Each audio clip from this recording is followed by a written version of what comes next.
Friends, అందరూ నన్ను regular గా అడిగే ఒక క్వశ్చన్, మీరు డైలీ మేకప్ వేస్తారు, లైట్స్ లో షూట్ చేస్తారు, ఎండల్లో షూట్ చేస్తారు, అయినా కూడా మీ స్కిన్ ఇంత ఫ్రెష్ గా బ్రైట్ గా గ్లోయింగ్ ఎలా ఉంటుంది అని.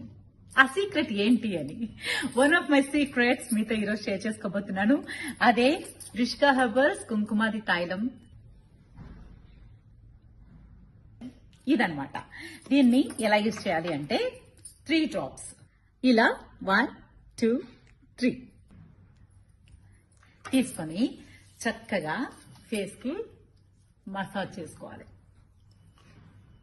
డైలీ నేను మేకప్ తీసేసాక నైట్ లో ఇలా చక్కగా ఫ్రెష్ గా ఇలా రాసుకొని పడుకుంటాను. మార్నింగ్ లేచేసరికి నా స్కిన్ డల్నెస్ పోయి బ్రైట్ గా ఫ్రెష్ గా గ్లోయింగ్ గా కనిపిస్తుంది అనమాట. ఇది మేల్ ఫీమేల్ ఎవరైనా యూజ్ చేయొచ్చు. ఇలాంటి గ్లోయింగ్ స్కిన్ మీ సొంతం కూడా కావాలని నేనైతే కోరుకుంటున్నాను. వీళ్ళ లింక్స్ అండ్ వాట్సాప్ నంబర్ అన్ని షేర్ చేస్తాను. మీరు కూడా ఇంట్లో కూర్చొని షాపింగ్ చేయండి. మంచి bright skin and glowing skin మీ సొంతం చేసుకోండి. రిష్కా హెర్బల్స్ కుంకుమాది తైలం ఫేస్ బ్రైట్నింగ్ సిరమ్.